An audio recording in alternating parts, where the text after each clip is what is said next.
नमस्कार.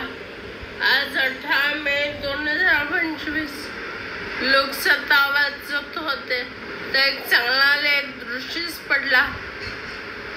आवडला म्हणून तुमच्याशी शेअर करते. मी असेच लेख तुमच्याबरोबर शेअर करत आहे.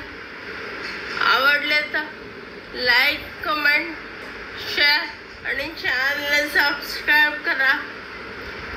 आजच्या लेखाचं नाव आहे राणीच्या बागेतील पर्यटकात घट.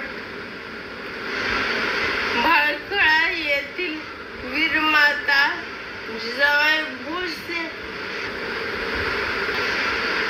वनस्पती उद्यान व प्राणी संग्रहालय अर्थात राणीच्या बागेत येणाऱ्या पर्यटकांची संख्या काहीची रोडावली असल्याचे आकडेवारीवरून सांगण्यात आले.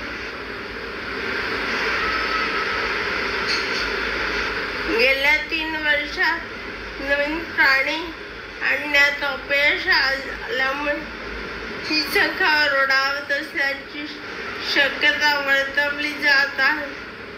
तेव्हा झेब्रा आणण्याचा प्रयत्न कमी पडल्यामुळे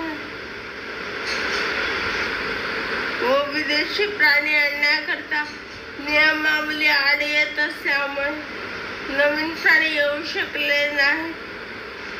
भाळखळा येथील मुंबई महापालिकेच्या प्राणी संग्रहालयाला पर्यटक मोठ्या संख्येने भेट देत असतात. दरवर्षी साधारण 10 ते 15,000 पर्यटक या ठिकाणी भेट देतात. शनिवारी व रविवारी आणि सुट्टीच्या दिवशी ही संख्या 20,000च्या पुढे जाते. वार्षिक सुमारे 15 लाखांच्या वर पर्यटक तेथे भेट देतात. मात्र गेल्या 2 वर्षात ही संख्या कमी होऊ लागली आहे.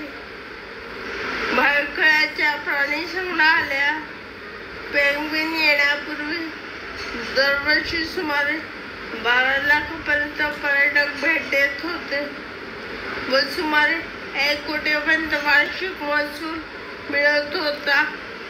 मात्र पेंग्विन आल्यानंतर पर्यटकांची संख्या वाढली. तसेच 2017 मध्ये मुंबई महापालिकेने प्रवेश शुल्कही वाढवल्यामुळे आर्थिक उत्पन्न वाढले होते.